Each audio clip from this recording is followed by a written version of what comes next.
আসসালামু আলাইকুম রহমতুল্লাহি ওবরাকাত। আমার শ্রদ্ধেয় ভাইরা এবং বোনেরা, welcome to our digital Maulvi institute. আমরা আজকে একটা নতুন জার্নি এবং নতুন একটা শেখার জন্য আগে বাড়তেছি। যেমনটা হলো, আমরা আজকে কি শেখার চেষ্টা করব? আমরা আজকে শেখার চেষ্টা করবো ইংলিশ ভাষাটা, যেটা বর্তমানে সবারই দরকার। সবারই এই জিনিসটা দরকার, কারণ বর্তমানে চাকরি করার ক্ষেত্রে লাগে, বাইরে যাওয়ার ক্ষেত্রে লাগে, যে কোনো ক্ষেত্রে আমাদের ইংরেজি ভাষাটা লাগে। সেই জন্য আমি চাই যে আপনারা সবাই মোটামুটিভাবে ইংলিশটা বোঝেন এবং বলতে পারেন এরকম। সেজন্য আমরা এই যে আজকের জার্নিটা শুরু করছি আমরা, সেটা হলো ডিজিটাল মৌলবী ইংলিশ ল্যাঙ্গুয়েজ লার্নিং কোর্স। তো এই যে কোর্সটা, এই কোর্সটার মাধ্যমে আপনারা অল্প ক্ষেত্রে মানে 1 মাসের ভিতরে ইনশাআল্লাহ তাআলা আপনারা ইংলিশ ভাষাটা সহজভাবে শিখতে পারবেন। এবং আপনারা যদি চান যে আমি ডাইরেক্ট আপনাদের শিখাই, আপনারা ভিডিওর মাধ্যমে শিখতে পারবেন। এবং আপনারা যদি চান ডাইরেক্ট শিখতে, তাহলে আমাদের সাথে ডাইরেক্ট কন্ট্যাক্ট করতে পারেন। যেমনটা আপনার নাম্বারটা দেখতে আছেন, ওইটা হলো আমার হোয়াটসঅ্যাপ নাম্বার, ইমো নাম্বার, এবং আপনারা কন্ট্যাক্ট করতে পারেন এবং ইমেলও করতে পারেন। ঠিক আছে? তো ডাইরেক্ট আমরা ভিডিও কলের মাধ্যমে আপনাদেরকে ইনশাআল্লাহ তাআলা শেখার চেষ্টা করব। ঠিক আছে? তো চলুন আমরা আমাদের যে জার্নিটা, যে কিভাবে সহজভাবে সহজ পদ্ধতিতে আমরা ইংলিশ ভাষাটা শেখা, বলা এবং পড়তে পারি। ঠিক আছে? চলুন। তো প্রথমত আমাদেরকে ইংলিশ ভাষার ক্ষেত্রে জানতে হবে যে ভাষাটা আসলে 2 রকমের, একটা হলো স্পোকেন, একটা হলো রিটেন।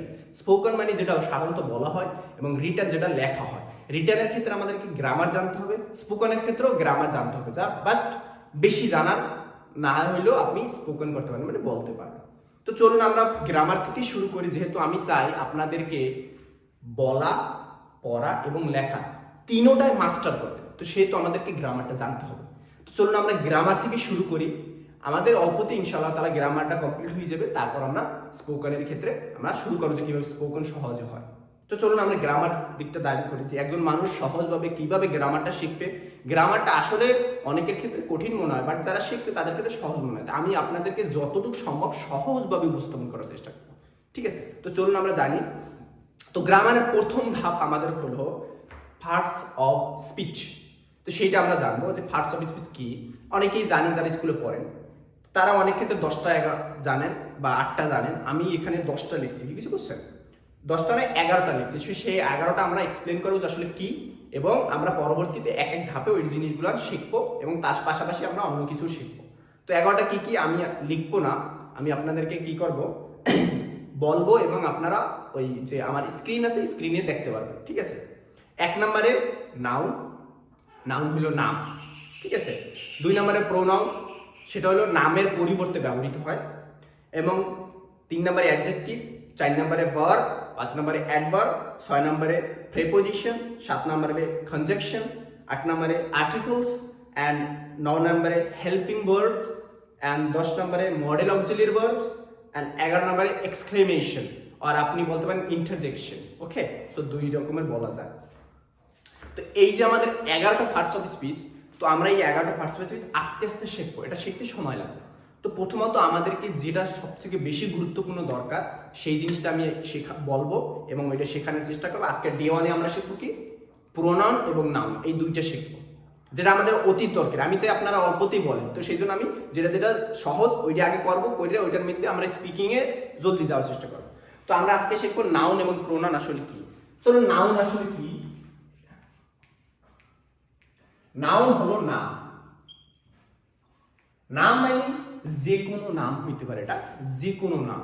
এটা বস্তুর নাম হইতে পারে, ব্যক্তির নাম হইতে পারে, কোনো অ্যানিমালের নাম হইতে পারে, প্রাণীর নাম হইতে পারে, যে কোনো নাম। যেমন আমি 2টা এক্সাম্পল দিই আপনারে। যেমন রিয়াজ, রিয়াজ, এই রিয়াজ হলো ব্যক্তির নাম। ঠিক আছে? এটা হলো ব্যক্তির নাম। ঠিক আছে? ব্যক্তির নাম, রিয়াজ হলো ব্যক্তির নাম। এবং আপনার একটা বস্তুর নাম বলি, বস্তুর নাম হলো চেয়ার বা টেবিল। টেবিল। প্রাণীর নাম কি? প্রাণীর নাম ধরেন কুকুর।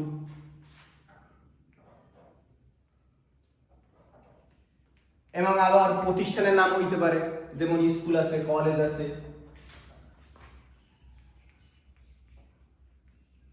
ঠিক আছে? এই যে যেগুলো, এইগুলো বলে, এগুলোর কি আসলে? এগুলো আসলে হলো নাউন। এই যে জিনিসগুলো, এইগুলোই হইলো নাউন। একদম সহজ জিনিস, কোনো না। আপনি আস্তে আস্তে যদি এখন আপনার মাথায় না ঢোকে, গুড, আস্তে আস্তে হয়ে যাবে। যখন আপনি এটার ভিতরে আস্তে আস্তে করবেন তখনই। দেখুন একটা কথা আছে না, মানুষগুলো সাঁতার যতক্ষণে পানির ভিতরে না নামে ততক্ষণে সাঁতার জানা হয় না। তো আমি যদি চেষ্টা করি উপরে বইয়ে সাঁতার শিখবো কখনো পসিবল না। যতক্ষণ আপনি পানির ভিতরে না যাবেন, একদম পানি না খাইবেন, ততক্ষণে সাঁতার শেখা যাবে। তো এটাও এরকম, যে কোনো ভাষা শেখার ক্ষেত্রে ওই রকমের আপনি যত আস্তে আস্তে ভিতরে যাবেন, শেখার চেষ্টা করতে থাকবেন, আস্তে আস্তে আপনার ব্রেনের ভিতরে এটা ঢুকবে, একদিনে ঢোকে না। তো সেই জন্য আপনাদের কোনো নার্ভাস হওয়ার দরকার নাই, চেষ্টা করেন, ইনশাল্লাহ হয়ে যাবে। যদি কোনো প্রশ্ন থাকে আপনার জিজ্ঞাসা করবেন, বিন্দাস, কোনো সমস্যা নেই, ঠিক আছে। তো এইটা হলো আমাদের নাউন। নাউন অর্থ নাম। তো এই যে জিনিসটা আমাদের নাউনটা, আমাদের যে বাক্য, এটা কি ব্যবহৃত হয়, বাক্যের সাবজেক্টের ক্ষেত্রে ব্যবহৃত, ঠিক আছে। তো আমরা এটা পরে আপনাদেরকে এক্সপ্লেন করবো। নাউন এবং নাউনটা আমরা বুঝলাম, এবং প্রোনাউনের উপরে যাবো যে প্রোনাউনটা আসলে কি, ঠিক আছে। প্রোনাউনটা আসলে কি?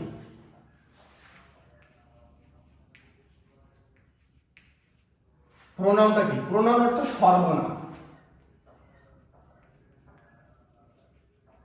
সর্বনাম, প্রোনাউন অর্থ সর্বনাম। সর্বনাম মানে কি? নাউনের পরিবর্তে ব্যবহৃত। এখন আপনি বলতে পারছেন নাউনের পরিবর্তে কি কি ব্যবহার, কি বিল কি বুঝবো, সেটা আমি আপনাদেরকে বোঝাচ্ছি। যে যখন আমি লিখবো রিয়াজ, এইটা নাউন, এইটার পরিবর্তে আমরা কি প্রোনাউন ব্যবহার করতে পারবো? সে। এখন রিয়াজ হলে ইংলিশে আমি লিখবো RIYAZ, এবং ইংলিশে কি লিখবো, এটা লিখি। তো আমরা ইংলিশে প্রোনাউন করা শিখবো, অল্প কটা প্রোনাউন দেবো, 8টা প্রোনাউন, তার ভিতরেই করবো। আস্তে আস্তে আমরা ওটা পরে শিখবো, যে যেটা আপনার দরকার বর্তমানে ওটা দেবো, ঠিক আছে। So he. এখন আপনারা বলতে পারেন যে আমরা তো এখানে লেখছিলাম বস্তু মানে কি? টেবিল লেখছিলাম। তো টেবিলের ক্ষেত্রে আমরা কি বসাবো? টেবিলের ক্ষেত্রে আমরা প্রোনাউন কি বসাবো? সেটা বসাবো আমরা হলে ইট। টেবিলের ক্ষেত্রে ইট বসবে, ঠিক আছে। ইট অর্থ এটা, ঠিক আছে, এটা। তো তারপর আমরা এখানে আরেকটা লিখছিলাম কুকুর। কুকুরের ক্ষেত্রে কি বসাবো? কুকুরের ক্ষেত্রে দুইটা বসবে, একটা বসবে ইট, আরেকটা বসবে হি অথবা শি। হি অথবা শি। এখন আপনি বলতে পারেন যে ইট কখন ব্যবহার করবো, শি কখন ব্যবহার করবো। তো সেইটা আপনাদেরকে বলে দিতেছি। যখন আপনি কুকুরের জেন্ডারটা না জানবেন, জেন্ডার মানে কি, সে পুরুষ না মহিলা কুকুরটা, তখন আপনি ওইটার সময় ইট ব্যবহার করবেন, যে ইটস আ ডগ, মানে এটা একটা কুকুর। আপনি ওটার জেন্ডার জানেন যে ওটা পুরুষ না মহিলা, এটা জানেন না। যখন আপনি ওটার পুরুষ বা মহিলা জানেন, তখন বলবেন কি, হি ইজ আ ডগ, মানে সে একজন কুকুর। কি রে, এটা আপনি করুন কুকুরের ক্ষেত্রে পাবেন। হি মানে পুরুষ কুকুরের ক্ষেত্রে, এবং শি হইল মহিলা কুকুরের ক্ষেত্রে, ঠিক আছে। তো যখন আপনি জানবেন যে সে পুরুষ বা মহিলা, তখন আপনি হি শি ব্যবহার করতে পারেন, আদারওয়াইজ আপনি ইট ব্যবহার করবেন, ঠিক আছে। প্রাণীর ক্ষেত্রে এই জিনিসটা মনে রাখবেন কি, যখন আপনি তার জেন্ডার জানবেন, বা পুরুষ বা মহিলা সেইটা আপনি জানবেন, তখন হি শি ব্যবহার করবেন, আর যখন না জানবেন তখন ইট ব্যবহার করবেন। এবং আমরা আরেকটা দেখছিলাম কলেজ। কলেজের ক্ষেত্রেও আপনার ইট ব্যবহার করতে হবে, ঠিক আছে। এই জিনিসটা হলো আপনাদের শর্টকাটে প্রোনাউনের একটা এক্সপ্লেন দিলাম, যে নাউনের পরিবর্তে কি কি প্রোনাউন ব্যবহার করবে। আর আমরা পুরো বিস্তারিত পরে জানবো যখন আপনার সেন্টেন্স কনস্ট্রাকশন করবেন, ঠিক আছে। এই হলো আমাদের প্রোনাউন। তো আজকে আপনাদেরকে যে পড়াটা থাকবে সেটা হলো, পড়া হোমওয়ার্ক ডেফিনেটলি লাগে, মানুষের হোমওয়ার্ক ছাড়া মানুষের ব্রেনের ভিতরে ঢোকে না। তো আজকের হোমওয়ার্ক হলো আপনাদের এই যে 8টা আমরা পার্টস অফ স্পিচ দিছি 11টা, ঠিক আছে। আর আমরা প্রোনাউন দেবো 8টা। সেই 8টা প্রোনাউন আপনাদেরকে আমরা ইনশাআল্লাহ তাআলা নেক্সট টাইম আমরা শিখবো ভার্ব, তারপর আমরা টেন্স শিখবো, টেন্সের পর সেন্টেন্স কনজাংশন শিখে যাবো, ঠিক আছে। অল্পতে, বেশি সময় লাগবে না, ডে বাই ডে। আজকের ডে আমরা প্রোনাউনের ওই কটা দেবো, ঠিক আছে। প্রোনাউন কটা, ঠিক আছে না। প্রোনাউন আজকে দেবো না, প্রোনাউনটা দেবো না, কারণ বেশি সময় হয়ে যেতেছে। প্রোনাউনটা আজকে দেবো না। জাস্ট আপনাদের খালি একটা এক্সপ্লেন করে দিই। কি এক্সপ্লেন? ইংলিশে কি, যে আমরা কিছু জিনিসের যেটা আপনার মনে রাখতে হবে, তার প্রোনাউনটা দিয়ে দিই, ঠিক আছে।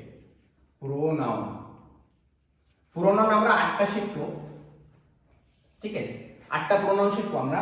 1 নম্বরে হইলো আমাদের, এই জায়গায় প্রোনাউনের ক্ষেত্রে আপনারা একটা জিনিস মনে রাখতে হবে, যে প্রোনাউনের ভিতরে আমাদের একটা জিনিস মনে রাখতে হবে, যে প্রোনাউন আবার সিঙ্গুলার হয়, প্লুরাল হয়। এন্ড সিঙ্গুলার প্লুরাল কি? SIN, সিঙ্গুলার এবং প্লুরাল, প্লুরাল। সিঙ্গুলার প্লুরাল মানে হলো সিঙ্গুলার মানে এক বচন আর প্লুরাল মানে বহু বচন। এখন আপনি বলতে এক বচন আর বহু বচন মানে কি জিনিসটা কি আসলে, তা আপনাদেরকে শর্টকাটে বুঝাই দিতেছি। আমি এটার প্রোনাউনগুলো লিখে দিলে আপনি শর্টকাট বুঝবেন। যেমন এক নম্বরে হলো হি, হি অর্থ সে, পুরুষ। আমি যেভাবে যেভাবে লিখতেছি সেইভাবে সেটা আপনারা যদি উঠাইতে চান তো উঠাইতে পারেন, এবং আপনারা ওইভাবেই কোনো চেষ্টা করবেন শেখার, তো সহজ হয়ে যাবে আপনাদের। তারপর হলো সি, সি অর্থ সে, এটা হলো আমাদের মহিলা, ঠিক আছে, মহিলা। এবং 3 নম্বরে হলো আমাদেরকে ইট, ইট অর্থ এটা, ঠিক আছে, এটা বস্তুর ক্ষেত্রে, ঠিক আছে, বস্তুর ক্ষেত্রে, বস্তু, ঠিক আছে, বস্তু। 4 নাম্বার হলো আমাদেরকে any name, any single name,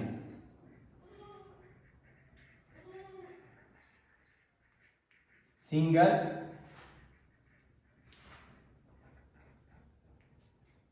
name. Single name মানে যে কোনো একটা, যে কোনো একটা নাম, যে কোনো একটা নামের ক্ষেত্রে সিঙ্গেল নেম মানে যে কোনো একটা নামের ক্ষেত্রে আমরা এইটা ব্যবহার করব। আর এখন আমাদেরকে এইখানে কয়টা হয়েছে, একটা দুইটা তিন চারটে, আর চারটা আপনাদেরকে দেবো। সেটা হলো এক নম্বরে আই, আমাদেরকে মনে রাখতে হবে কি আই একটা হলো এটা প্লুরালের ক্ষেত্রে মানে বহু বচনে ব্যবহৃত হয়। আই অর্থ আমি, এবং 2 নম্বরে হলো ইউ, ইউ অর্থ আপনি, আপনি বা আপনি অথবা আপনারা, ঠিক আছে।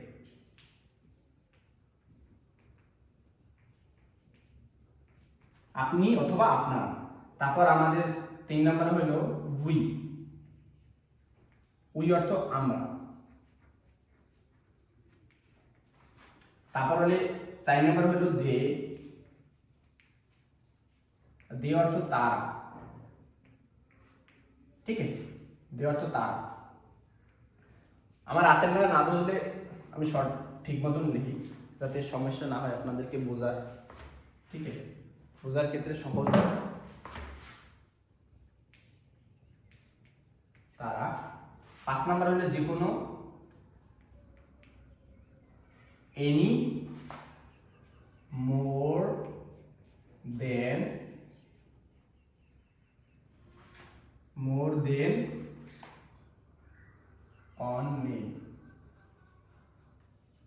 মোর দেন অন নেম যে কোনো একটা নামের বেশি। এই যে আমরা যে দিছি আপনারে 4টা 5 আছে 9টা, ঠিক আছে, 9টা না, এটাও নাউনের ক্ষেত্রে, বাট ওই 9টা ধরে নেন আপনারা। তো এই এর এক একটা এক্সাম্পল আপনাদেরকে দেব এখন, ঠিক আছে, এক একটা এক্সাম্পল দেব যার মাধ্যমে আপনারা সহজে বুঝতে পারেন। তো এটা আপনারা যদি স্ক্রিনশট নিতে চান তো স্ক্রিনশট নিতে পারেন, এবং লিখে রাখলে লিখে রাখতে পারেন, ঠিক আছে। তো চলুন আমরা এই যে জিনিসটা দিচ্ছি এইটা আপনাদেরকে একদম সহজভাবে, এই যে প্রোনাউনটা একদম সহজ, তো আমরা এই যে জিনিসগুলো দিছি সেইটা একদম সহজভাবে আপনারা ব্যবহার করতে পারবেন। তো আই হোপ আপনারা আজকে এটা থাকবে, কালকে আমরা কি করব, ভার্ব শিখব, ঠিক আছে। ডে 2 তে আমরা ভার্ব শিখবো। ভার্ব শেখার পর আমরা কি করব, ভার্ব শেখার পর আমরা টেন্সে চলে যাব। যখন টেন্সে যাব, টেন্স করার পর আমরা সেন্টেন্স কনজাংশন এবং বলা শুরু করে দেব ইনশাআল্লাহ তাআলা। তো অল্পতে হয়ে যাবে। তো আজকে এই পর্যন্তই। আপনাদের যদি কোনো প্রশ্ন থাকে, এবং আপনারা আমাদের এই কোর্সটা অফলাইন মানে আমরা ডাইরেক্ট ভিডিও কলের মাধ্যমে শিখাই, ঠিক আছে, বুঝছেন, যে কোনো প্রান্ত থেকে আপনারা শিখতে পারবেন। তো আপনারা যদি শিখতে চান তাহলে আমার যে হোয়াটসঅ্যাপ নাম্বারটা আপনারা দেখতেছেন ওইটা কন্ট্যাক্ট করবেন, হোয়াটসঅ্যাপ, ইমো এবং আমার কন্ট্যাক্ট নাম্বার ওইটা, ঠিক আছে। আপনারা ডাইরেক্ট কন্ট্যাক্ট করতে পারেন এবং আমার ইমেলও করতে পারেন, ঠিক আছে। আর কোনো বিস্তারিত জানার ক্ষেত্রে আপনারা কন্ট্যাক্ট করে জিজ্ঞাসাও করতে পারেন, ওকে, এবং কমেন্ট করে জানাইতে পারেন, ঠিক আছে। আর কেউ যদি চান আপনারা এটা শেয়ারও করতে পারেন, আপনারা বন্ধু বান্ধব যদি আরো শিখতে চায় শেয়ার করতে পারেন, ওকে। তো আই হোপ আপনারা বুঝছেন। কিছু প্রশ্ন থাকলে জিজ্ঞাসা করবেন বিন্দাস, কোনো সমস্যা নাই। আমি চাই একবার না আপনারা 500 বার প্রশ্ন করেন, ইনশাআল্লাহ তাআলা আমি চেষ্টা করব আপনাদেরকে উত্তর দেওয়ার, ওকে। আই হোপ আপনারা বুঝতে পারছেন। আজকে এই পর্যন্তই। ও আখিরি দাওয়ানা আলহামদুলিল্লাহ রাব্বিল আলামিন।